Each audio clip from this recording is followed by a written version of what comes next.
Ar tu čia dažnai būni ir šiaip vat, tavo paties, koks yra požiūris į mūsų miestą, nes tu nesi juk Panevėžietis. Aš nesu Panevėžietis, bet čia turiu giminių, tai vis čia atvažiuoju karts nuo karto. Arba kažkur važiuoju į renginius ir pravažiuoju, nes čia jūs turėjot ar turit tokią kavinę Rasajaną, man atrodo? Nebeturit. Tai jinai visą laiką buvo. Ir tai buvo mano traukos centras ir aš visada važiuodavau čia.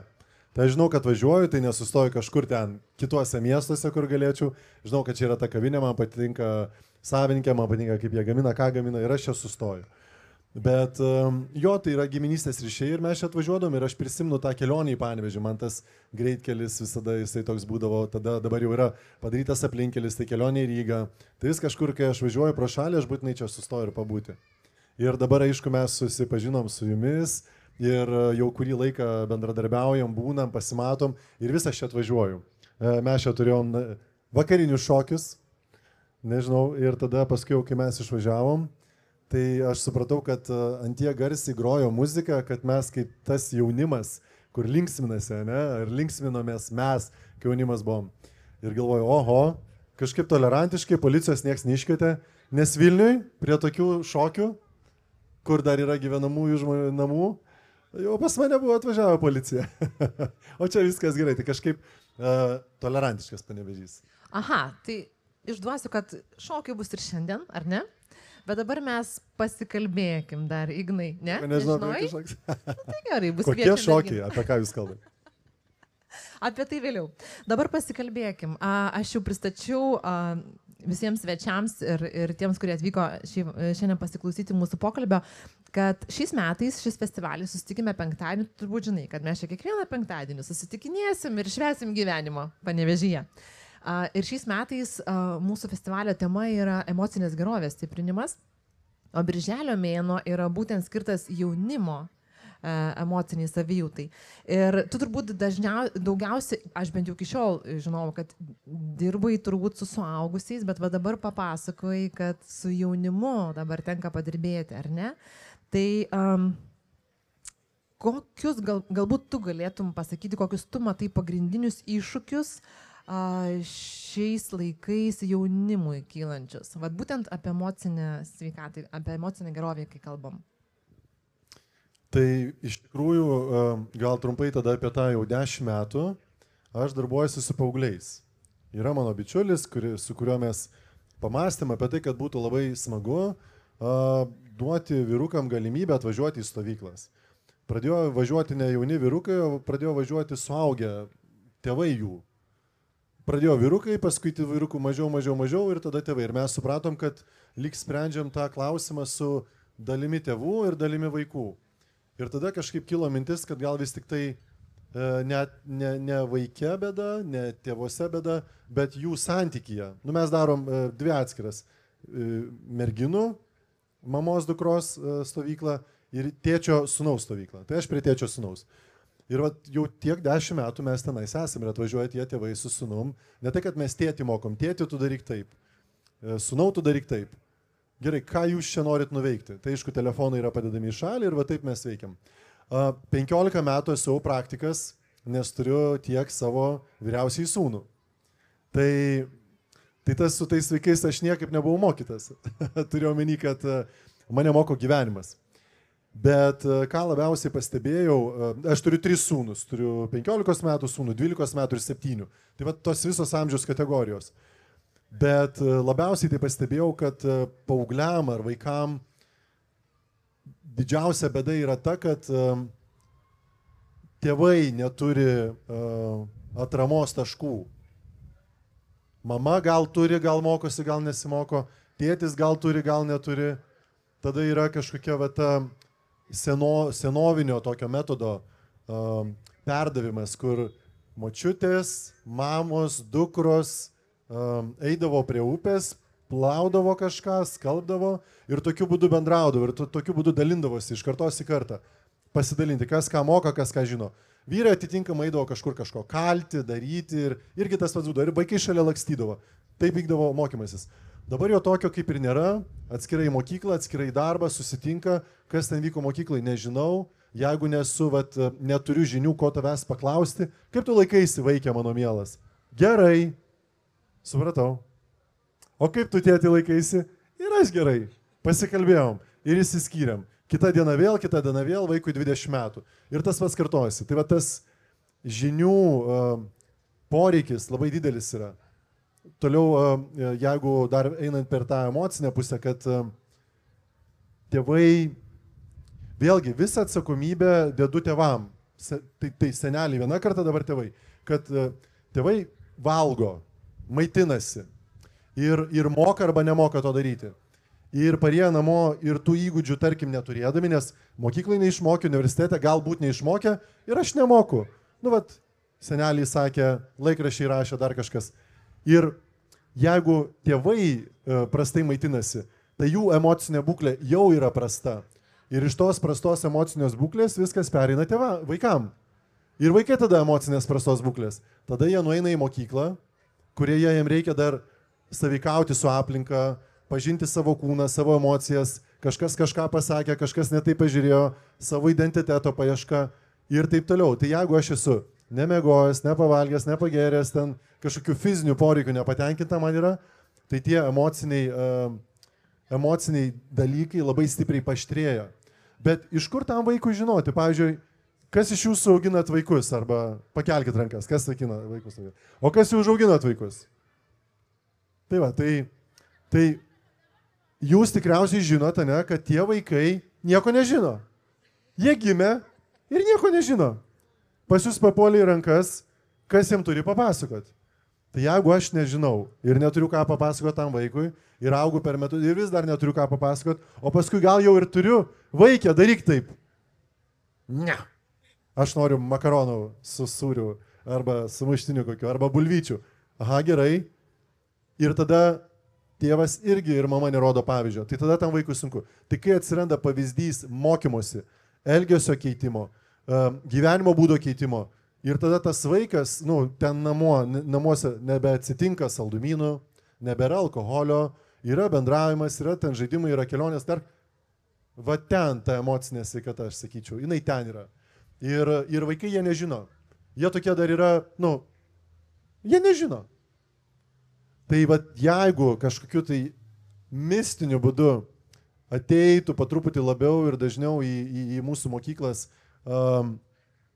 sveika gyvensena ir mokymas apie tai, kaip pasirūpinti sveikata, tada kažkokie santykio mokymasis, tėvai, draugai, poros, kažkas tada galėtų to emociniai daly gerėti, nes tai, ką mes ir darom su paaugliais.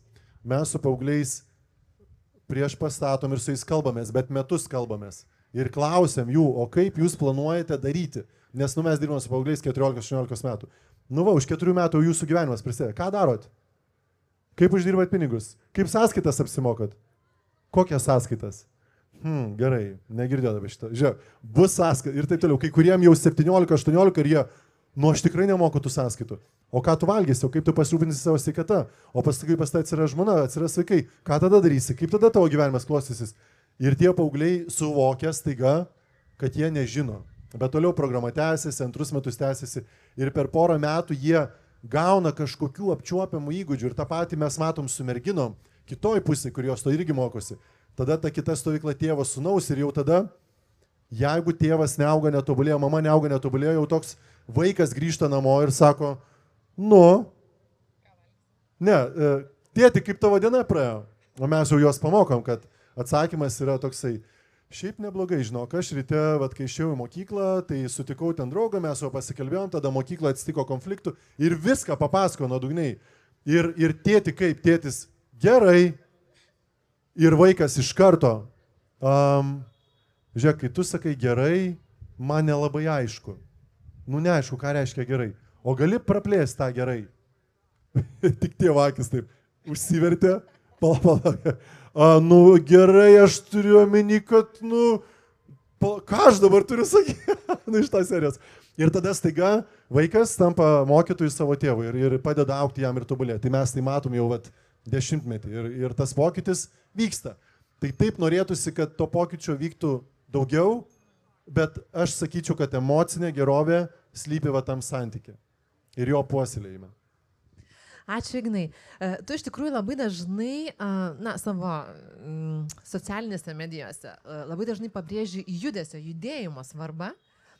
Manau, kad dažniausiai nuomonė suformavusi tokia, kad, pavyzdžiui, turi būti atitinkama nuotaika, kad sportuočiau. Turi būti gera nuotaika, kad šokčiau. O ar įmanoma atvirkščias variantas, kad judesys gali transformuoti mūsų nuotaiką ir savijautą? Jo, labai svarbu yra, atsiprašau, žmonės labai maža procentinė dalis sportuoja ir kažkaip juda fiziškai.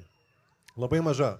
Jeigu mes paimtumėm sporto klubus, tai ten, nežinau, 5 procentai Lietuvos maksimaliai. O tai ką tada kiti žmonės veikia? Tada turim nutukimus, susirgimus, skausmus ir panašiai. Tai aš pamenu, kalbinau visai neseniai Didžiosios Britanijos olimpinės rinktinės fizinio rengimo trenerį ir dietistą. Ir aš jam sakiau, aš iš jo ėmiau interviu, jisai turėtų netrukus išeiti mano YouTube kanale, Ignas Bakėjus, bet jisai bus anglų kalba su subtitrais. Ir aš jo klausiau, tarkim, yra žmogus, nejuda. Ką jam tu pasakytum, nes jisai yra mokslininkas. Ten jam dabar yra arti 60 metų, jis ten laboratorijose užaugęs. Ir jisai sako, žinai, aš jam patarčiau tiesiog užsibrėžti kažkokį labai nedidelį, bet įgyvendinamą tikslą. Praseiti 500 žingsnių per dieną, bet jie turi būti pamatuoti, kad aš pagalvoju apie 500 žingsnių.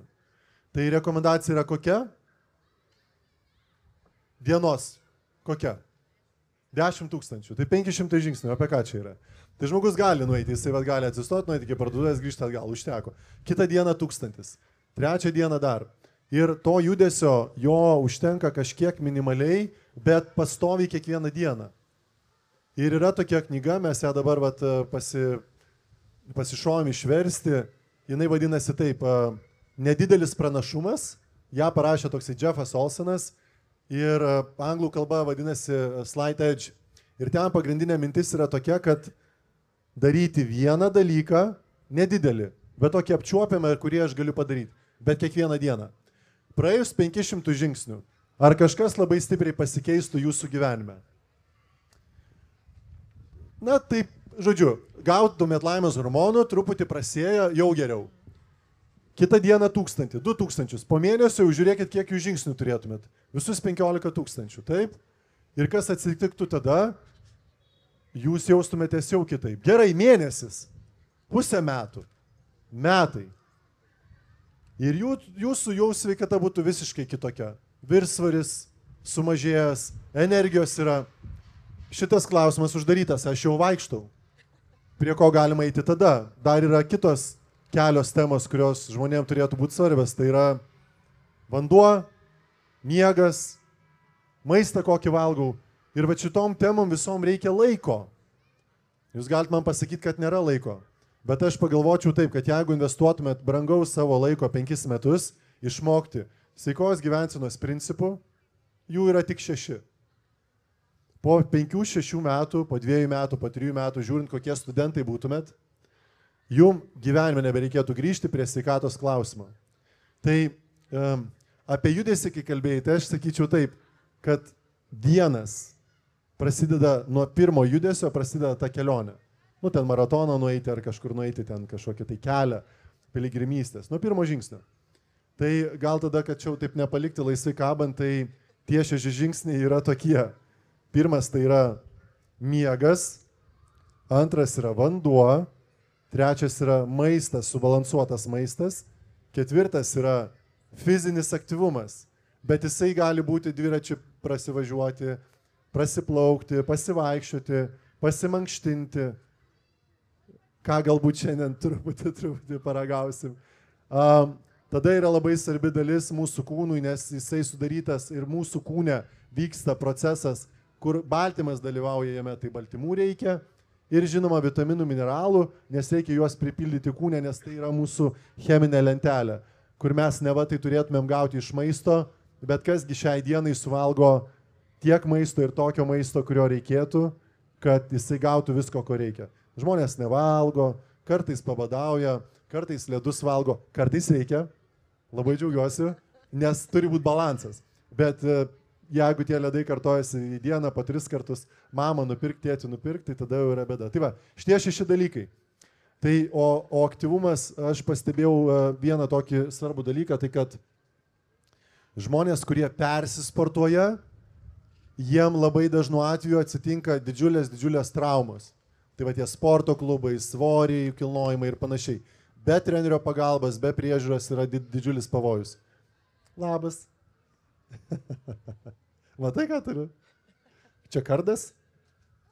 O, va tai, va, gerai. Dėl to ir faina daryti mieste, kad visi gali sudalyvauti, ateiti vaikai ir pabūti kartu. O jeigu jūs mankštinatės per mažai, ką aš turiu omeny per mažai? Per mažai tai yra ta tokia minimali norma. Atsikėliau iš lovos, išsiverčiau. Nuėjau iki tualeto, atsisėdau. Tai yra vienas pritupimas. Tada reikia atsistoti. Atsistojau. Tada liftas į automobilį. Atsisėdu. Tai yra 2 pritupimai per dieną. Ir jeigu tai pastebėtumėt savo nuėjimą iki darbo, tai yra kažkokia labai nedidelė dalis judesio.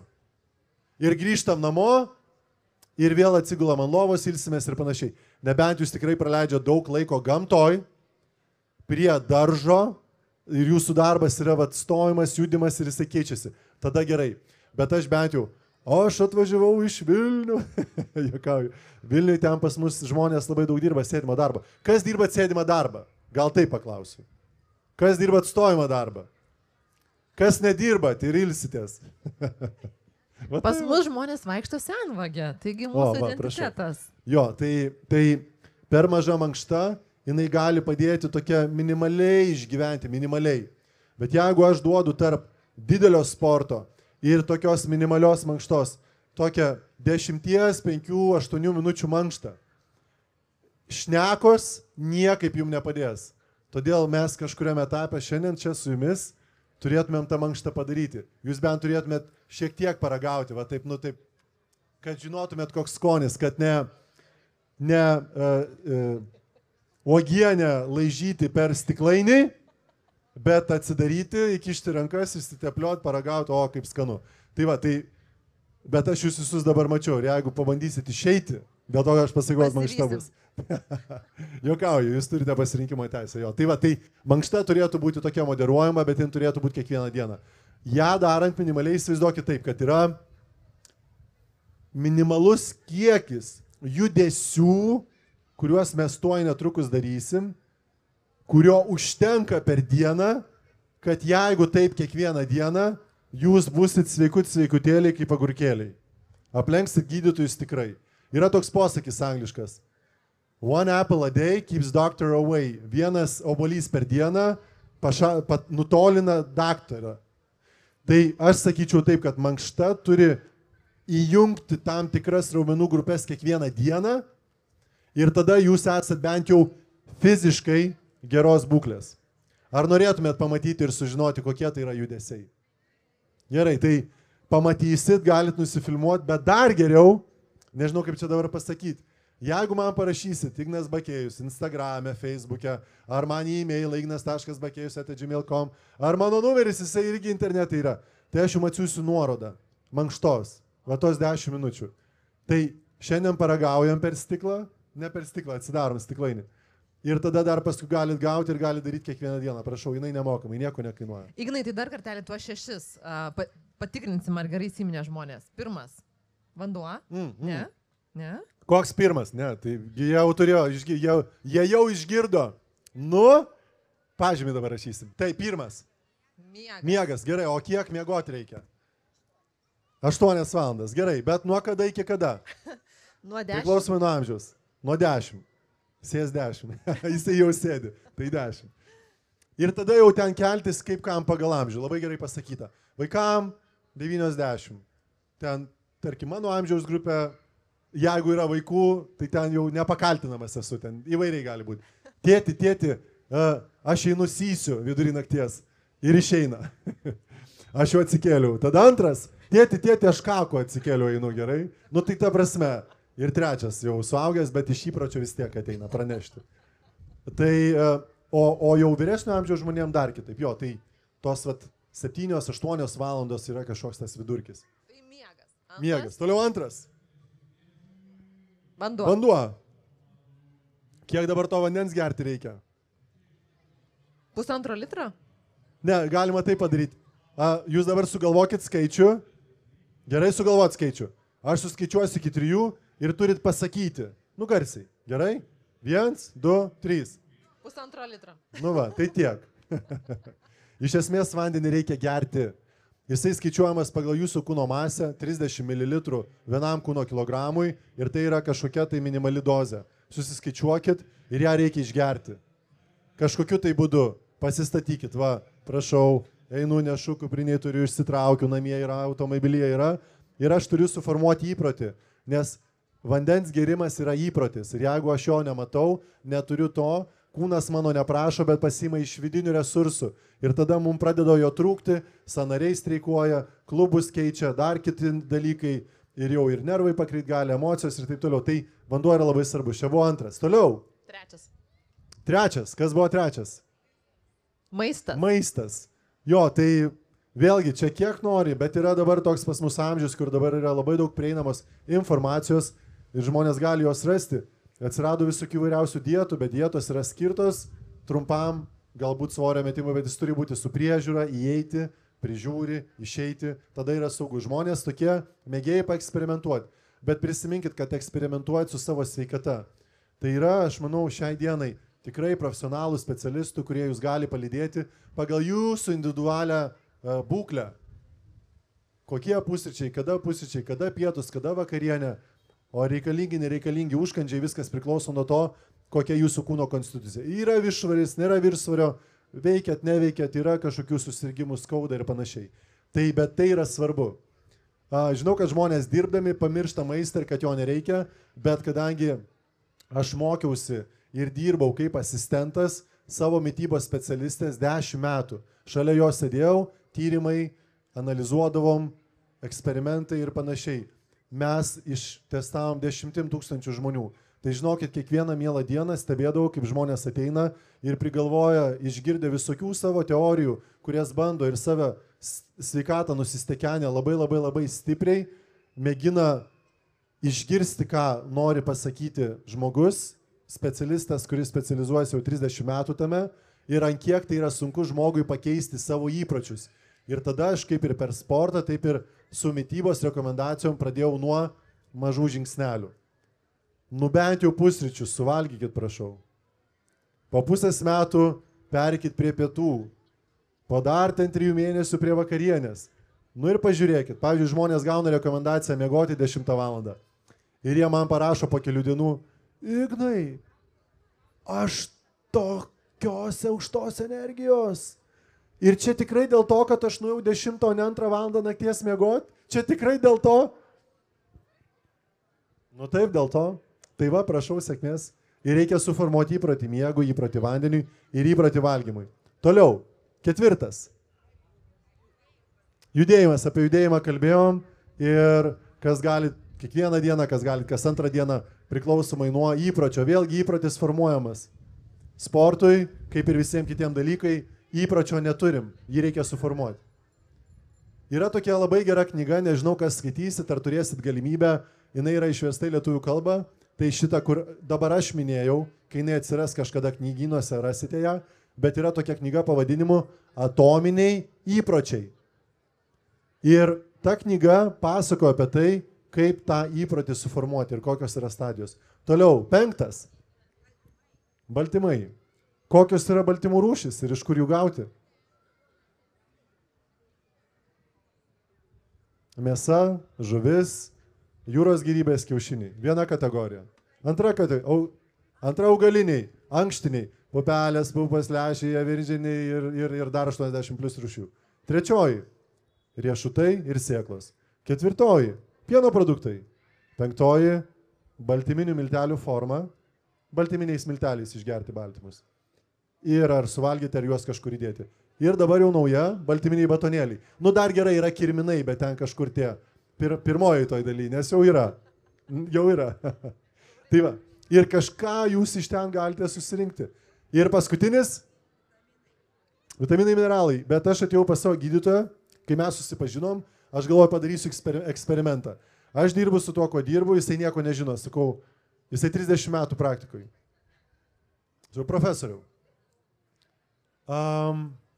jūs norit pasikeisti? Pasikeisti. Prašau. Į gestų kalbą šiandien mūsų susitikimą verčia Birutė ir Simona. Sakau, profesoriau, ko reikia žmogui, bet jisai ateina pas tai vizitą ir ko jam reikia. Be nepadarius kraujo tyrimo. Aš esu už kraujo tyrimus, kad padarytų ir išsiaiškintų individualiai, ko žmogui reikia. Ne kaip aš jaučiu, ko man reikia, yra pajauta, bet ne visi žmonės pajaučia. Bet kraujo tyrimai yra visokių vairiausių tų tyrimų, kuriuos galima pamatuoti ir pasižiūrėti, ko reikia ir ko nereikia. Tai jisai sako, aš jo klausiu, nepadarius kraujo tyrimo, ko gali pasakyti, kad gali reikti. Sako, omega 3, numeris 1. Skaidulų žarnynui ir vitaminų mineralų komplekso. Nes žmonės nesimaitina ir kad jie gautų papildą, nes jie nesuvalgo ir nesurenka to, ko reikia. Ir šita dalis leidžia žmogaus kūnui nebadauti, smegenim nebadauti, žarnynui nebadauti, o tada jau, kai žmogus šiek tiek išlipa ir gali įkvėpti, tada jam pradėti įdieginėti judesys svarbu, vanduo svarbu, miegas svarbu ir tada žmogus galbūt galimai gali kažką išgirsti. Tai va čia yra tokia teorija, ideali. O praktikoje prašau po mažą žingsniuką, po 1 stiklinę vandens kiekvieną dieną, po savaitės 2 stiklinės vandens, po 2 savaičių 3 stiklinės, po 3, 4 ir taip toliau. Ir žiūrėkit, jau po mėnesio turėsit kažką jau išgeria. Jo, atsikeliat, iš karto išgerat stiklinę. Jo, ir paskui, va taip, kitą dieną vėl pakartojat. O paskui 2 stiklinės ir per visą dieną. Ačiū, Ignai, aš vis tiek norėčiau grįžti prie jaunimo emocinės sveikatos. Iš tikrųjų, dažnai tenka girdėti turbūt ir tau, kad, jaunimas šiuolaikinis nemotyvuoti, jie nieko nenori, labai sunku juos motyvuoti kažkam. Ir tu minėjai apie tas stovyklas, tėčio ir sūnaus, mamos ir dukros, tačiau vėlgi į tą stovyklą reikia ateiti. Ir tam irgi turi būti motyvas. Ar turėtum kažkokį, nežinau, auksinį patarimą arba kelių žingsnelių, kažkokias nuorodas, bet tam nemotyvuotam jaunimui? Visa tai, ką pasakau prieš tai, galiojo jaunimo emociniai būkliai. Va tai, ką pasakau, tai čia ne jūs, kad čia sėdit ir ten to jaunimo yra kažkiek ir jie taip gal girdi, gal negirdi. Bet tai yra skirta jum, niekam kitam. Nes jūs esate atsakingi už jaunuolio emocinę sveikatą. Ne jaunuolis. Paplokit savo, prašau. Nes ne jie. Tik jūs. Iš kur jiems žinot? Jų mokykloje nemoko, universitete neišmokys, jie nueina dirbti, gal ten kažkur kažką sužino. Tai jeigu jūs dar turit savo jaunuolių, tai jūs turite grįžti. Kas siunčia tuos jaunuolius į tas stovyklas? Jie neturi pinigų. Yra dosnus verslininkai, kurių mes visada ieškom, kad jie paremtų tuos, kurie negali. Ir pas mus jų tokių atvažiuoja. Vienas verslininkas vienais metais nupirko net 60 vietų. Metinių narysčių. Vienos narystės vertė yra 4000, beveik 5000 eurų. 60. Nes sako, wow, čia yra kosmosas. Ir tada mes ieškojom tų šeimų, kas negali sau leisti. Kas juos ten siunčia? Mamos, pagrinde, tėčiai, pritariamai, nepritariamai ir seneliai. Tai va, koks tas? Tai va, toliau tai ir darykit. bet jaunuoliai yra tokiuose rimtuose spastuose, aš nežinau, ar jūs tai žinot ar ne, bet jeigu nežinot, tai pasakysiu. Jie yra prikaustyti prie telefonų. Ir telefonai, nieko geriau už telefoną nėra. Ir kad ir ką jūs begalvotumėt, neatstos. Jūs žinot, kaip mes darom? Mes konfiskuojam telefonus. Jie ateina 3 dienom, 5 dienom, telefonai eina į telefonų viešbutį ir vaikai po 1 dienos atsibunda, kad jie gali lipti į medį, šokinėti, bėgti, daryti, bendrauti. O, akis, o, fainai, iš manęs niekas nesityčioja. O mes turėjom tokią patirtį su mano sūnum. Tai čia vėlgi vis dar apie tą emocinę sveikatą. Kad vyko renginys ir mes su sūnum atėjom ir mano sūnus turi telefoną, bet jį gavo prieš metus laiko, nes iki tol turėjo mygtukinį telefoną. Tai jisai šitą veiksmą vadina jisai gyvena po plytą. Nu, čia jis taip sako ir skundžiasi. Bet jisai gavo tą telefoną, neturi ten jokios prieigos, nieko interneto neturi, nieko negali daryti, turi tik tai skambutį ir žinutę. Ir buvo jo renginys ir mes atėjom ir štai vat yra jo klasė ir yra apie 30 vaikų. Tai ar esat matę kada nors filmą ir, pavyzdžiui, tu jį sustabdai? Ir jeigu dabar jūs visi atsistotumėt ir aš paprašyčiau jūsų sustingti ir mes su tavim dviese prasieitumėm. Žmonės stovi, nejuda ir mes vaikštom ir kalbam. Aš pasiėmiau savo sūnų ir sakau, einam pasivaikščioti. Ir mes su juo vaikštom va taip. O vaikai visi aplinkui yra va taip. Aš galiu prie to vaiko ateiti, paimti jo kuprinę ir išeiti. Jis net nepastebės. Aš galiu visai kaip prie jo maivytis, šaipytis iš jo, nepastebės. Ir mes tai pro šalį paėm, jis net nesureagavo. Jam toliau ir sakau, sūnau, būk geras, apsidairyk. Ir tu manęs prašai va šito. Matai, kas čia darosi? Matau, tėti, kas čia darosi? Jie visi yra prisijungę prie tinklo. Tikrai taip. Kaip tai atrodo? Iš šono, sakau, nes mano akis mato taip. O kaip tavo akis mato? Sūnau, kraupu.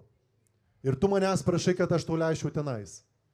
Tai va, tai jūsų užduotis yra duoti vaikam, paragauti, paaugliam, jaunimui, paragauti skirtingų tų gyvenimų. Aš suprantu, labai lengva duoti.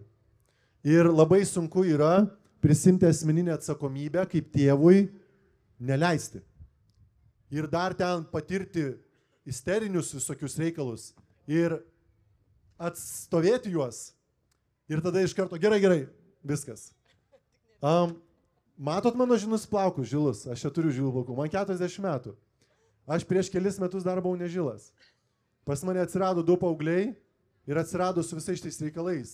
Ir aš staigiai pražilau. Todėl, kad aš atsistojau apginti savo vaikų prieš tai, kas yra. Nes yra ne tik telefonas. Yra alkoholis, yra narkotikai, yra daug kitų dalykų, tų pavojų. Toliau vaikai nevalgo, toliau vaikai turi kažkokią draugų įtaką. Tai nieko naujo nepapasako. Ar mes to neturėjom savo laikais? Turėjom, gal kitus iššūkius. Jūsų laikais irgi taip pat buvo. Kažką ten turėjom. Ir kažkaip jie užaugo. Tik tai šį kartą turbūt, kad mūsų tas priešas, kuris mums gali padėti, bet gali ir labai stipriai mums pakenkti, ir ypatingai jų emocijom, tai yra telefonas. Bet taip kaip mes pamenu, pas mus turbūt didžiausias iššūkis buvo nesikeikti. Aš pats keikiuos ir savo vaikam aiškinu, kad nesikeiktų. Tai taip neveikia. Tai lygiai taip pat ir su telefonu. Jeigu aš nesugebu jo padėti, labas, jo mano giminė. Tai va, tai jeigu nesugebu šito dalyko padėti ir paleisti ir tada iš vaikų reikalauju, tai kitaip nepavyks. Ir va ten slypi pagrindinė vaikų emocinė savijauta. Tai čia yra jau antroji. Tai pirmoji buvo... Vienas. Pirmoji buvo maistas, tada antroji, sakykim taip, vaikų atveju fizinis aktyvumas ir judėjimas, kryptingas, nes dabar jaunimas ko nori? Į sporto salę svorių kilnot. Kodėl? Nes čia socialinėje erdvėje, kur aš esu, rodo merginos sportiškos, kad užpakalis turi būti riestas. Ir aš tokio noriu. O rankos turi būti raumeningos, vyrai, ir krūtinė išpūsta. Aš tokio noriu. Ir tai daro sporto salėje. Aš noriu eiti ten. Ir jie ten prisidaro, susižaloja, išvaržos, stuburai ir taip toliau. Ir paskui yra ką su jais veikti. Ir trečias, aš tikrai pasakysiu, kad iššūkis yra su technologijom. Vėlgi mes jų neišvengsim. Dirbtinis intelektas ateina, vaikai nori eiti į jį ir jisai yra ir nauda, ir žala gali būti. Nes, pavyzdžiui, mano vaikai instaliavosi dirbtinį intelektą ir jie galvoti iš vis nebenori. Tai ne tai, kad jie nebegalvoja, ką reikia daryti, jie viską ten, tu už mane viską išspręsk. Ir tada kažkaip aš iš jų, sakau, gerai, eksperimentas savaitės buvo, o dabar savaitę be dirbtinio intelekto pagyvenkim. Atsisėjo namų darbų daryti ir smegenis ten turi dirbti ir ten, kodėl, kaip, aš nedarysiu, isterijos ir panašiai.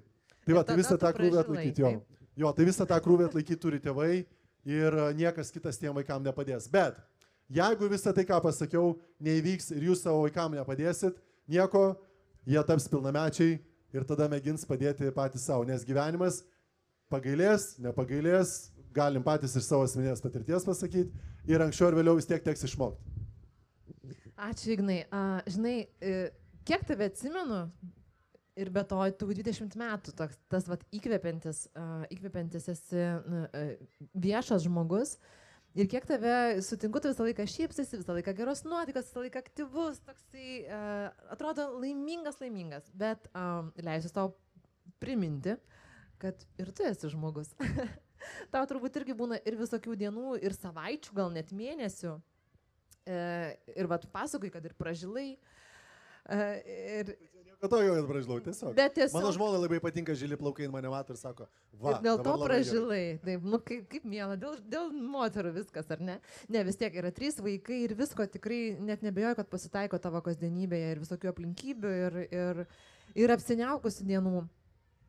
Turbūt, ar turi savo kažkokį, nežinau, ar galėtum pasidalinti savo kažkokį tos geros savijautos receptą, pavyzdžiui, kuris tau suveikia netgi tada, kai nėra tos nuotaikos, nežinau, kada iš tikrųjų ryte gal netakoja išlipi iš lovos, nes tiesiog, pavyzdžiui, vakar buvo labai liūdna, sunku ir panašiai. Ar turi tokį stebuklingą receptą, arba kažkokį žingsnį vieną esminį, kurį darai, kai tau būna ne ta diena?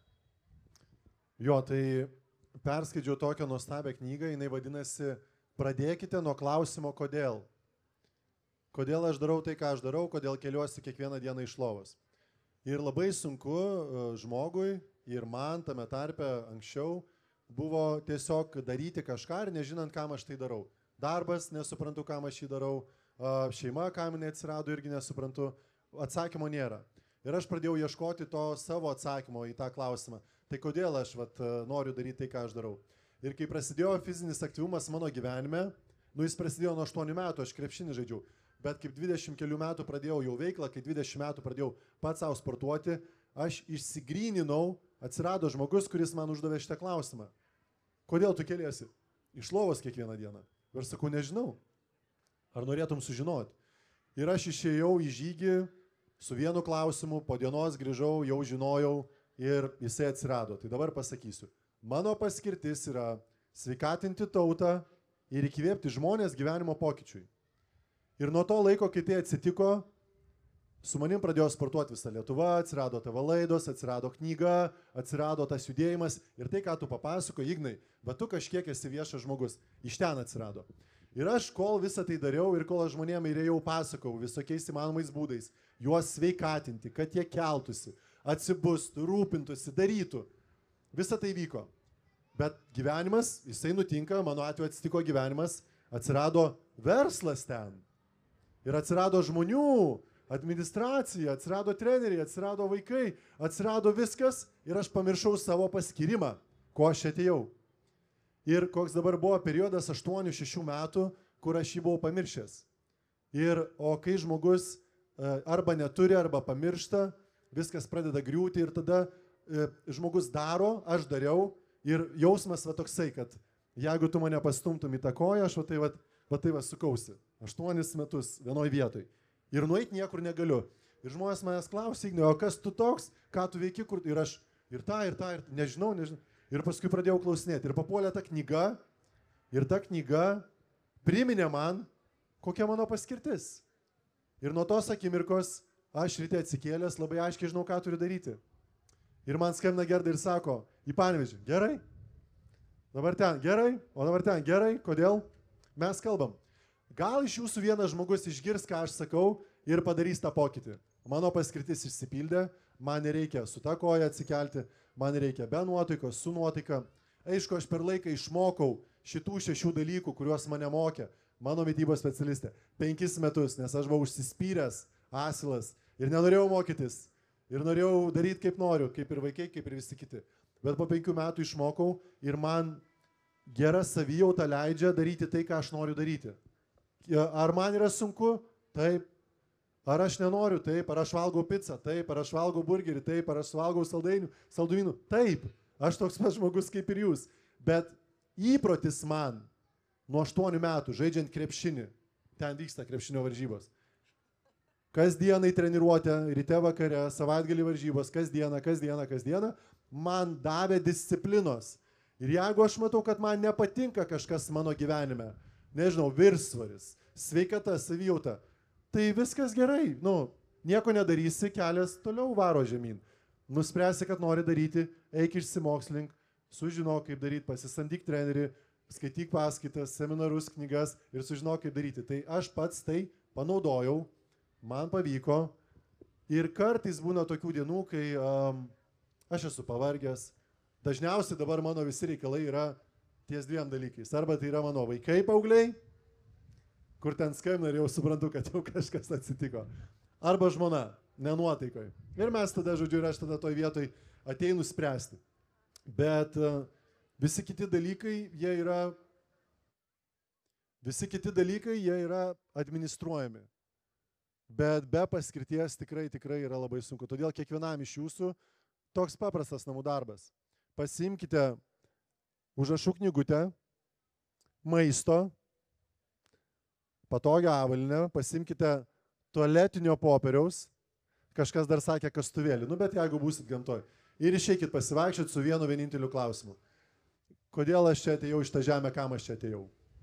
Ir gali būti, kad jūs sužinosite, pabuvę su savim vieną dieną. Šiaip rekomendacija yra be atsakymo negrįžti. Tai tokių klausimų, tai ką, tai dabar po 30 metų. Po 30 metų su tokia barzda ir grįžti atgal. Žodžiu, ir grįžtate atgal ir galbūt sužinot, kas tai yra ir kam tai yra svarbu. Ir galbūt jūs, nesvarbu kokio amžiaus bebūtumėt, bet galit pradėti kažką daryti ir keisti. Nes, pavyzdžiui, aš turiu moterį, jai 77 metai ir jinai tapo sveikatos ambasadorė. Ir pradėjo eiti pas savo moteris, kaimynės, pasakoti, kaip jinai svorį numetė, kaip jinai sportuoja, kaip jinai išmoko kompiuterių naudotis ir taip toliau. Tai 77 metai, kaip ir jau gal jau nebe viskas, nu. Ne, mano profesorius 77 metų atėjo, Ignai, būk geras, prašau, aš noriu tapti influenceriu. Tiem, kas nežino, ką reiškia žodis influenceris, tai socialiniai erdvėjai, jisai nori tapti žinomu. Facebook'e ar Instagram'e. Aš sakau, gerai. Mes atsisėdom, paprašėm ChatGPT, sumetėm jo duomenis dirbtinio intelekto ir jam parašė visą planą, ką reikia daryti. Aš jam atspausinau, patikiau ir jis viską padarė ir tapo žinomu. Taip, profesorius Arvydas Ambrazaitis. Užeikit į TikToką pas jį. TikToką. Įsivaizduojat? Instagram'e, Facebook'e. Jisai pasako ir šviečia žmonės apie sveikatą. Tai va, tai aš manau, kad kiekvienas žmogus kiekviename etape gali tai padaryti. Ką jau bekalbant apie vaikus. Bet kad vaikai atrastų tokią kryptį, jiem turi apie tai papasakot suaugę. Kurie galbūt darys, galbūt nedarys. Tai va, tai atsakomybė ant jūsų pečių. Ačiū labai. Nežinau, gal nenorėjau to išgirsti, bet kitaip neveikia. Tai noriu paklausti, gal turite klausimų? Kažką, ką norėtumėte išgirsti iš Igno. Pakelkite ranką, aš prieisiu su mikrofonu prie jūsų. Niekas rankos nekelia. 3. Galima ne rankos kelti, galim tiesiog iš kėdės. Pasislėpti už kaimyno už nugaros ir pasakyti garsiai. Gerda kažką, matau, nori paklausti. Taip, Gerda jau judesiukus, jau trina kėdę, nesgi tu pažadėjai judesio šiek tiek. Gerai. Tai aš dar kartą noriu padėkoti mūsų gestų kalbos fėjams Birutei ir Simonai, nes dabar turbūt... Ne, tai mano žadėta mankšta. Kūnas kalbės, ar ne? Mano žadėta mankšta ir jos bus 2 rūšių. Viena nuobodi, o kita nelabai. Tai kol nuobodi, tai nieko nereikia daryti, ten pultas, tikiu, girdi mane. Tai kol kas dabar nieko nereikia daryti. Nieko nereikia, va. Tylu, ramu, nieko, gerai. Tai atsistokit, pirmoji eilė. Aš atsistosiu, bet pasitrauksiu, gerai. Gerai. Jo, tai va, atsistojot, yra dar žiūrovų, kurie yra kitoje vietoje ir tai jeigu jūs matot, nematot, bet dabar jūsų užduotis yra pasukti pėdą. Va, aš dabar stovėsiu, taip suksiu, ne, va tai va, bet jūs ją sukat ant žemės. Va tai va, tiesiog ant žemės prasukit pėdą. Sukryžiuokit rankas, va tai va. Čia parodo, kad jūs nenorit mankštintis, bet vis tiek tai darot. Mano paaugliai, kuriuos aš treniruoju ir važinėju per mokyklas, pakeiskim koją. Jie irgi nenori daryti, bet neįsivaizduojat. Paaugliai daro. Vakar turėjau vienai tokia akciniai bendroviai mokymus. Ir tenais pagrindė yra vyrai. Čia dabar keliai. Va taip keliai, ne? Pritūpkit ir sukam kelius. Ir ten buvo susirinkę per porą šimtų vyrų. Tai yra tie vyrai, kai atsitinka kokia į kitą pusę, kokia gamtinė nelaimė, pavyzdžiui, medis nutraukia elektros kabelius ir visas Panevėžys lieka be elektros. Tai jie važiuoja gelbėti mūsų. Ir jie vakar turėjo renginį ir įsivaizduoti, čia dabar yra toks miesto renginys ir moterų yra ir vyrų yra, o ten pagrinde vien vyrai. Ar jūs suprantat, ką tai reiškia išjudinti 200 vyrų, kurie nenori judėti? Jie visi judėjo ir viską darė. Dabar žiūrėkit, pasisukdami va taip, per liemenį. Per liemenį. Trumpai apie mankštą. Išjudinti sąnarius yra mūsų pagrindinė užduotis kiekvieną dieną. Kodėl? Nes turi sutekėti kraujas per raumenis, nuo kojų, per visą kūną, aukštyn žemyn. Toliau pečiai. Pečiai. Mes prajudinam liemenį. Liemenį beje judinant šitaip. Kol kas jūs judinat pečius, aš parodysiu apie liemenį. Judinat pečius, va taip. Judinat. Sukit atgal, va šitaip. O dabar į priekį. Gerai. Tai kai jūs judinat liemenį, pasitikėjimas savimi paauga net 60%. O dabar suspauskit lūpas taip. Nu, taip, lyg norėtumėt pabučiuoti, gerai? Ir dabar po vieną petį atgal. Vieną kitą. Ir galite apsidairyti jo, va tai va. Tai dar merginos atrodo dar vyrukai, taip įdomiai, bet čia buvo juokas, aš norėjau pasijuokti kartu su jumis. Kad netrodytų taip rimta toliau riešai, bet du, matote, aš turiu mikrofoną, aš galiu tik vieną, o jūs turite du sukti, nes du riešai yra. Gerai, o dabar alkūnės, va šitaip. Bet abi dvi alkūnės, nes vėlgi aš mikrofoną laikau, pas mane tik sukasi viena. Ir kai jūs judinat sąnarius, jūsų per visą kūną juda kraujas, deguonis, limfa, vanduo. Tai čia yra ryte atsikėlus, kol kavą verdat, vat šitą galit padaryti, ar pusryčius gaminatės. Ir paskutinis tai yra kaklas. Va, pajudinkite tą kaklą į vieną pusę, į kitą pusę. Galima tokį, žiūrėkit, puslankį, menuliuką, va tokį. Į vieną pusę, į kitą pusę. Į vieną pusę. Į kitą pusę. O dabar viršui kitas menuliukas. Į vieną pusę, į kitą pusę. Į vieną pusę, į kitą pusę. Nu ar labai sudėtinga buvo? Nu ar tokią galėtumėt kiekvieną dieną pagaminti? Ir vien jau tokios užtenka, kad kraujotakas suaktyvėtų jūsų kūne ir jau gerai. Paskui, jeigu man parašysite, nepamiršite, galų gale į kultūros namus, taip, galite užeiti. Ten Bakėjus žadėjo mankštą. Kaip su juo susisiekti? Tai kultūros namuose pas Gerdą tikrai rasite tą video. Galit parašyti. Tai čia yra nuobodi mankšta. Ir aš tokių nevedu. Ką tik pravedžiau, bet aš tokių nevedu. Gerai? Tai dabar padarysime nelabai.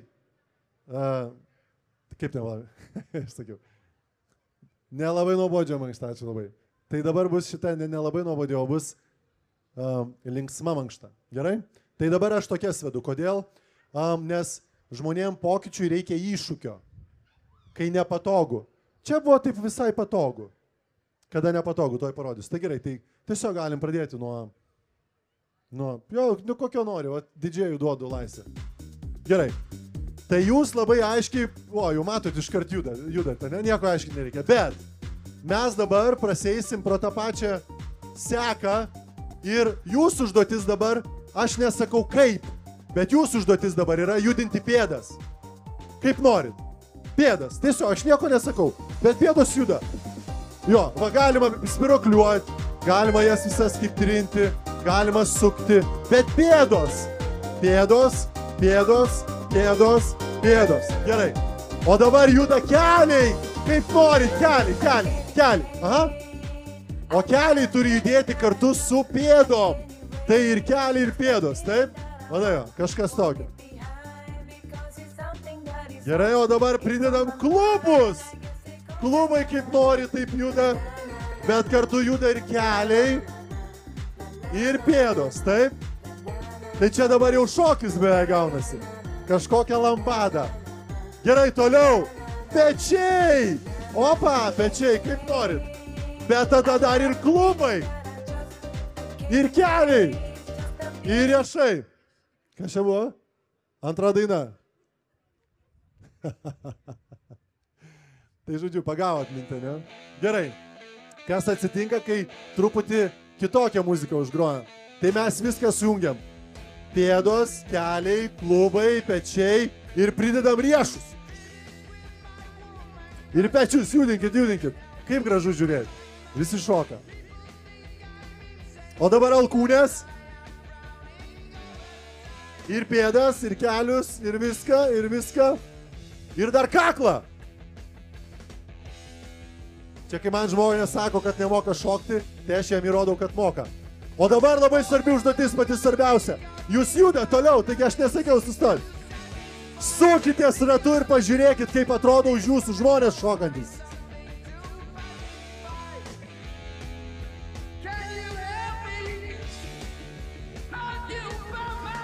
Gerai, dabar susiraskit porą, atsisukit ir į žmogų kokį.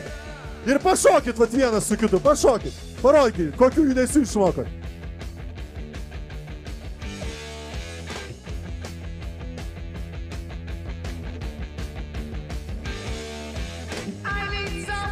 Gerai, labai gerai, ačiū jums labai. Paplokit savo. Ar buvo nuobodu ir jums nepavyko? Žiūrėkit, kaip tai yra padaroma namų sąlygom. Užsileidžiat muzikos, kol verda pusryčiai, ten gaminat kavą, verdat. Va tai va, užsileidot muziką ir šokot. Kas šoko kartu? Vaikai šoko? Šoko. Prašau. Nėra kito būdo. Rodot pavyzdį, šoka. Vaikai ten šoko. Nors augo čiulpinuką, bet šoko. Ir jiem va tokia formuojasi geras įprotis, kad va taip gali būti. Ignas Bakėjus, ačiū labai jūsų plojimai, Ignai. Ačiū labai, Ignai. O mūsų šventė tęsiasi, bet aš vėl noriu padėkoti rėmėjams, restoranui Akordai, šeimos restoranėliui Bisas ir barui Garsiakalbis. Dėkoju Kaviniai Galerija 20 ir pizzerijai Pio Pio Pizza and Grill. Jūsų plojimai mūsų šventės rėmėjams. Pasimatysime čia kitą penktadienį toje pačioje vietoje.